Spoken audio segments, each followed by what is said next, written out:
Trainers, ये तो हम जान चुके हैं कि डिज़ाइन एक्चुअली क्या है। तो चलिए आए अब हम ये देखने की कोशिश करते हैं कि डिज़ाइन का प्रोसेस क्या है, यानी कि वो कौन से स्टेप्स हैं जिनको फॉलो करके हम कोई भी चीज़ बाआसानी डिज़ाइन कर सकते हैं।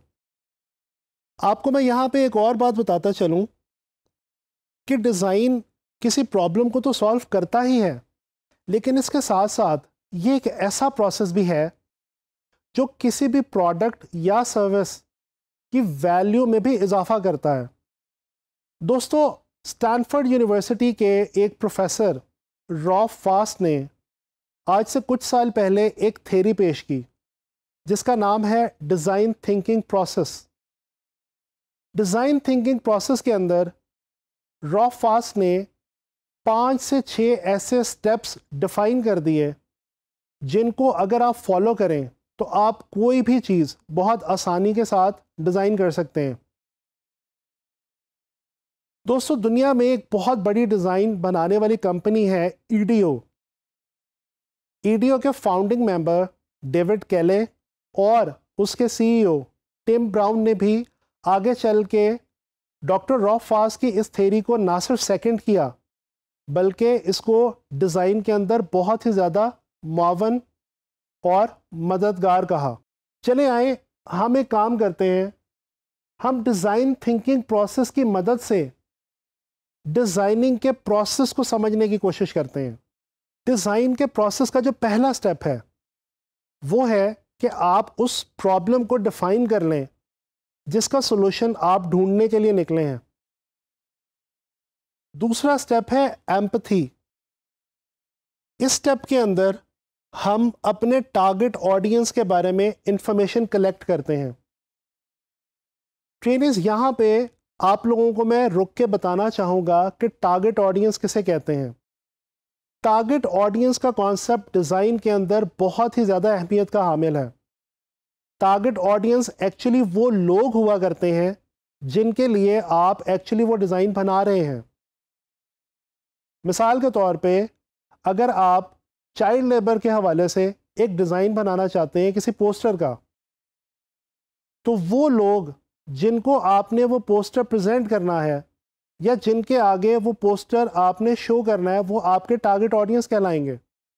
एम्पैथी के इस सेकंड स्टेज के ऊपर हम ये जानने की कोशिश करते हैं कि हमारे टारगेट ऑडियंस किस एज ग्रुप से ताल्लुक़ रखते हैं, उनकी फाइनेंशियल क्लास क्या है, उनकी इकोनॉमिक क्लास क्या है और उनकी एजुकेशनल क्लास क्या है। इसके बाद बारी आती है हमारे तीसरे स्टेप की, जो कि बहुत ही इंटरेस्टिंग है।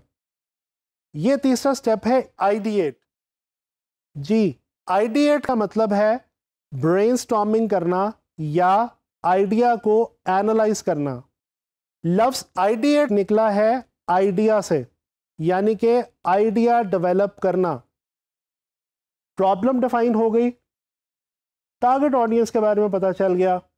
अब हम आइडिया डेवलप करने की कोशिश करेंगे अपने डिज़ाइन के हवाले से। चौथा स्टेप है प्रोटोटाइप। इस स्टेप के अंदर हम अपने डिज़ाइन का एक मॉडल बनाते हैं ताकि हम अपने डिज़ाइन को एक प्रॉपर फाइनल शेप दे सकें। इसके बाद बारी आती है फीडबैक की। जब आपने एक ख़ास मॉडल बना लिया, उसके बाद आप वो मॉडल फीडबैक के लिए लोगों के सामने प्रेजेंट करेंगे और ना सिर्फ प्रेजेंट करेंगे बल्कि लोगों से उसके बारे में उनकी राय भी जानने की कोशिश करेंगे। इसके बाद बारी आती है हमारे आखिरी स्टेप की, जिसके अंदर हम उस फीडबैक की बेस पे जो हमें मिल चुकी होती है अपने डिज़ाइन को इम्प्रूव करने की कोशिश करते हैं और कोशिश करते हैं कि वो तमाम प्रॉब्लम्स जो हमारे डिज़ाइन में मौजूद हैं उनको किसी हद तक इरेडिकेट किया जा सके। दोस्तों, मैं ये सारा प्रोसेस आपको एक एग्जाम्पल के थ्रू समझाना चाहूँगा। फ़र्ज़ कर लें कि आप फ्रीलांस ऑनलाइन मार्केट पे काम कर रहे हैं। आपको एक क्लाइंट ने एक पोस्टर बनाने के लिए दिया जो कि गरीब बच्चों की एजुकेशन के हवाले से किसी चैरिटी इवेंट के बारे में आपको डिज़ाइन करना है। अब इस पोस्टर के लिए सबसे पहले आपको प्रॉब्लम सॉर्ट आउट करना है। प्रॉब्लम क्या है? गरीब बच्चों की एजुकेशन। अब उसके बाद आप टारगेट ऑडियंस के बारे में जानने की कोशिश करेंगे, यानी ये पता लगाएंगे कि उस चैरिटी इवेंट के ऊपर कौन से ऐसे लोग आने वाले हैं जो चैरिटी या डोनेशन दे सकते हैं। इसके बाद आप आइडिया क्रिएट करेंगे। आइडिया क्रिएट करने के बाद आप उसका एक डिज़ाइन ऑप्शन बनाएंगे और वो डिज़ाइन ऑप्शन किसी भी ऐसे शख्स के सामने प्रेजेंट करेंगे जो उस टारगेट ऑडियंस को मैच करता हो, और उस शख्स से मिलने वाली तमाम फीडबैक की बेस पे आप अपने उस डिज़ाइन को इम्प्रूव करने की कोशिश करेंगे। तो ये है आपका डिज़ाइन प्रोसेस। दोस्तों, डिज़ाइन थिंकिंग अप्रोच का हमारी डेली लाइफ के अंदर भी बहुत ही ज़्यादा अहम किरदार है।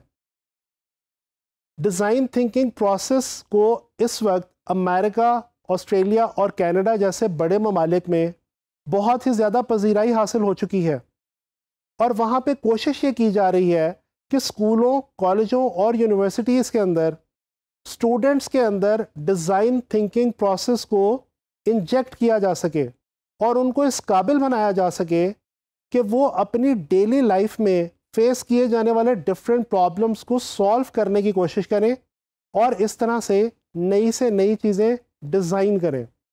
ग्राफिक डिज़ाइन के अंदर भी डिज़ाइन थिंकिंग अप्रोच डेफिनेटली बहुत ज़्यादा इम्पॉर्टेंस का हामिल है। अगर आप एक अच्छे ग्राफिक डिज़ाइनर बनना चाहते हैं तो डेफिनेटली आपको ये पता होना चाहिए कि वो कौन से टारगेट ऑडियंस है जिसके लिए आप कोई भी चीज़ डिज़ाइन करने जा रहे हैं। इसके अलावा आपको आइडिया क्रिएट करना भी आना चाहिए, और जी हाँ, अपने आइडिया को दूसरे लोगों तक एनालाइजेशन के लिए भी दिया करें और उनसे मिलने वाली फीडबैक की बेस पे अपने बनाए हुए डिज़ाइन को इम्प्रूव करने की कोशिश करें।